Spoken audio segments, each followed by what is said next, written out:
We can't, if we don't have enough manpower as a race and society to get help on our own, is what I'm saying. Even with the NAACP, forgive my ignorance, I always thought that was racially charged by black people, that started by black people, found out that it was not. That's why I was conflicted with that. Like, wait a minute, it's like half and half with Caucasians and with African Americans with NAACP. But one of the strongest organizations out there to help black people is actually led by white people. Well, the NAACP is a civil rights group that fights for the rights of all people.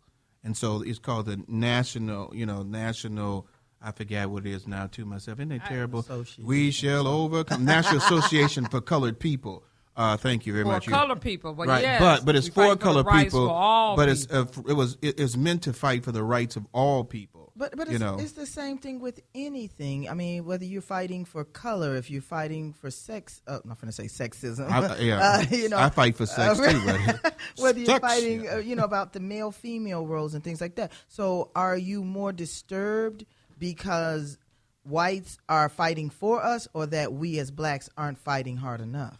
We're fighting hard enough, but we're not being heard loud enough. I believe in my heart we are fighting hard and loud. I mean, from the little gang stuff in the city, this is nationwide a big thing. So it's easy. Let me get on board with this, because this could be the backing of the presidents, of congressmen. A law could be changed. And see, I'm just looking at the big picture. It's always a reason in there for someone to be seen and heard. If it's just a shooting here on King Drive and all the marches we have, the Chirac stuff we have, it's not going to be nationwide. It might be citywide to citywide, but nationwide, it's not going to make a big difference. But you said we're fighting hard enough, and Lord, please let me be able to walk down the street after I say this. And you're going to say something, and I'm going to second that emotion on the second. But we just recently had a show about how we in 2015 as women are prejudiced amongst ourselves because of our skin complexion. And one of the issues that I have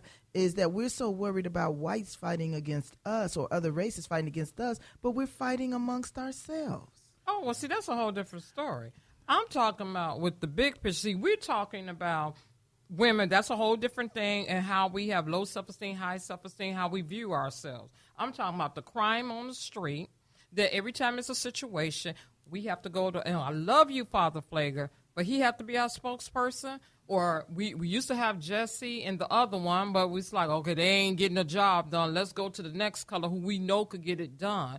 My point is, whether we getting it done or not getting it done as a race, we always go to that white knight. She finna really get me now, Rick. So what are we gonna do? Yeah, but let me interject for a second.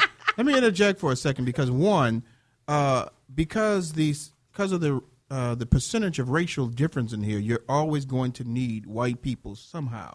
Yeah, because we only 12%. Okay. You're going to need white people somehow. So the first thing we need to do is stop looking at people as color and start looking at them as human. Well, we need to work on them first, and we need to stop looking at us as colored people. Okay, and we need to work on you so you ain't part of the Black Panther movement or something like that, because you need some serious Brenda help. Yeah, I'm telling you, she really having some issues. So, me being the only one that's actually religious in this thing, we're gonna. Tracy was on your side. Yeah, but I'm talking between me and you. I ain't talking about Tracy. Saved people. Yeah, saved and still needing some assistance. That's okay, guys. He ain't made no one perfect. So yeah, but let me get back on the thing as far as argue with you. We're gonna need white people, but I don't agree that African Americans, blacks, are doing enough themselves. We are still the highest rate of people killing each other. Yes, we over are. The most senseless and ridiculous things in the world. You don't own the block. You don't own the corner. Stop fighting for a nickel bag or the silliest stuff, or somebody got your turf, or all that kind of crazy stuff.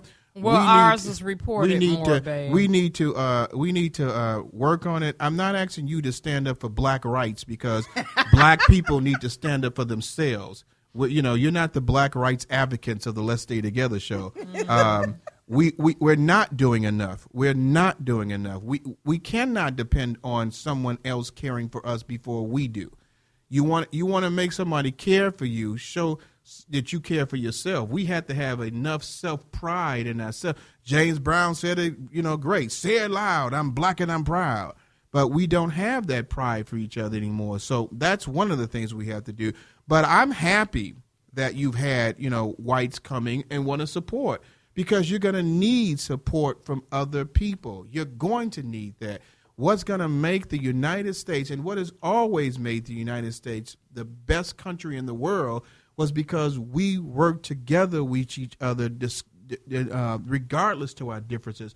The problem is that we never continue the work. That's true. We start something because an issue like this happens, and you got all these people in this church that didn't seem like it had any air conditioner going out there. You got all these white people standing out there, Black Lives Matter, Black Lives Matter, Black Lives Matter. And then I'm like saying, what happens when that black person is killed by someone you know? Does that person still matter? What happens when that black person is killed by a black person? Does that life still matter? It's not that black lives matter. It's that all lives matter. And that's where the Let's Stay Together show is trying to bring out. Not Brenda Shabazz. We're trying to bring out that all lives matter, and that if we can work together with each other to understand that, then we can move forward. Now, Brenda has a very valid point, because there are a lot of white people out there that can care less if a black person dies. And, having 400 out of 40 million maybe on this earth, I don't know how many white people on the earth, there's more than blacks. Having 40 of them is 400 is a small percentage, even if you're looking for the city that they was in, even looking at the state that they was in. That's a small percentage of people. So that means for everybody else, this is so normal that we don't even care anymore. We've gotten so used to killing people, it don't matter.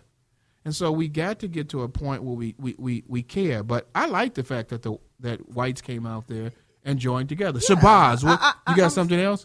Go ahead. I thought that was what this was all about, trying to get us united. But it almost sounds like that the fact that we are united is an issue. We shall overcome. It's a beautiful thing that they came out, but I'm looking down the road towards the future. Is this just a now thing? Is it the summer of 2015 that we were united because 9 African Americans was killed in a sacred place?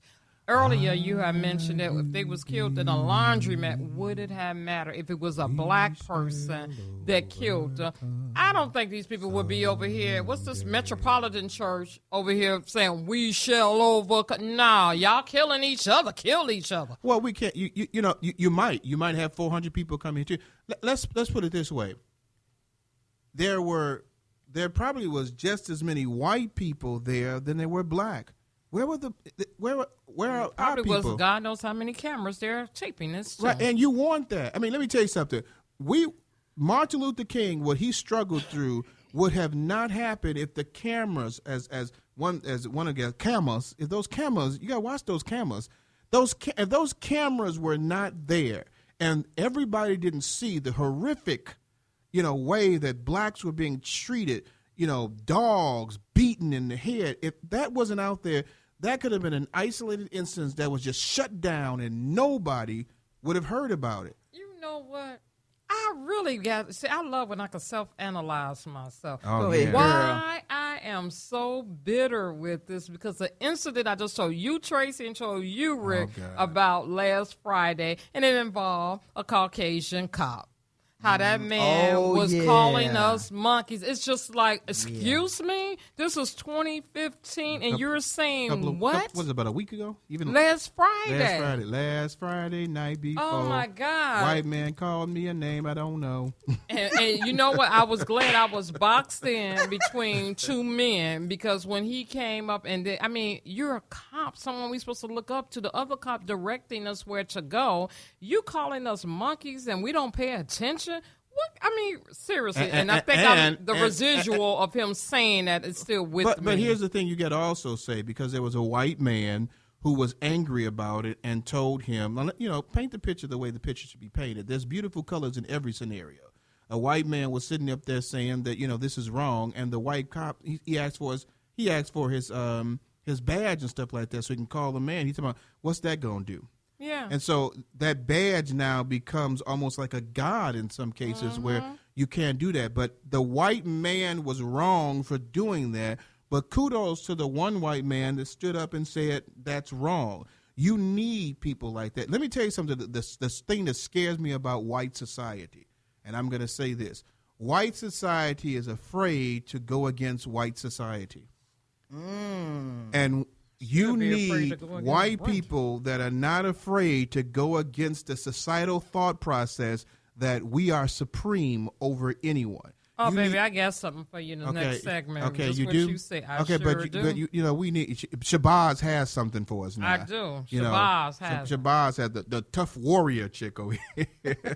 I can't help it. That's what God made. We have to, and I love you for that, baby. We have to have where white people are not afraid to say something is wrong, even if it goes against other white races. We also, I mean, and I'm gonna be fair because I'm equally the same. Is that when black people are killed in a neighborhood, we can't have black people not talking. Right. You know, we have to have it both ways. But the thing that scares me the most is because we do have about maybe 3 to 4 times more whites in the United States than blacks. You have to be willing to stand up against the white process of saying Black lives don't matter, or looking at TV thinking that it's okay because this happens to all black people. And I'll say one more thing. I'll probably get censored for something like this. We need to stop letting these news, Channel 7, Channel 5, and all these news places only showing black people killing each other. Yeah. Where we need to censor the news. Dateline, CNN, and all these other places are showing, other stories. We cannot have the news just showing a black face all the time, but if a white person does something, you just say, an unidentified man. What do you mean? We know what that is. But black girl killed her husband. She was about 5'6", 155. Yeah, I mean, and they're fine. Long hair, big eyeballs. They're fine, and they're like, fine. They'll find Mookie's. You're gonna kill your husband, huh? But you're fine. I'm just making a scenario. You're fine, but y'all heard that on tape. So something happened to me. Dateline. This is Rick McCain, and she watches the ID channel. Yeah, and she does. Thank you, Tracy. But I mean, we have to get to a point where the news is, if you're not going to if you're going to show faces, and I wish the news would do this, just say the person's name. Don't go find a picture of everybody. And they dig us up. They dig us up. You cannot do that because what it's saying is that you're showing white America that black people, I need to be afraid of them. You're the one that's doing that. You're the one that's making us look bad. You're the one that makes minority look bad when you do that. And it should not be done. So what you're saying is equal out the playing field. Right. You need to tell equal out the playing field. Tell on them. I have one question for you, Brenda. If the roles were reversed, would we say white lives matter? And we're going to talk about that right after these commercial breaks.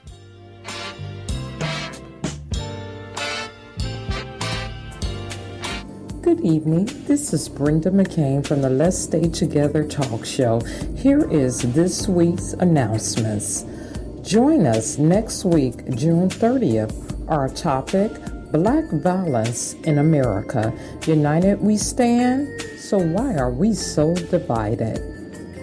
Jason Petrick Fashion Hair Studio is home to the world of fashion and entertainment. He offers you a backstage experience with salon hair services, makeup, photo shoots, clip-in and sew-in extensions, fashion and entertainment, and a great bundle deal on luxury hair. Jason creates hair that puts every woman on the runway. Get 20% off all services between June 20th through June 30th. Book today at JPF HAIR. Please visit jpfhairstudio.com for the location. Join Adore to Empower as they launch their global movement to empower domestic violence victims and survivors, Saturday, June 27, 2015, from 6 to 9 p.m. at D Le Sports Blue. For more information, please go to their website at www.adoretoempower.org. The Let's Stay Together Talk Show is looking for retired part-time experienced editors to do a couple hours of work. Please contact us at the Let's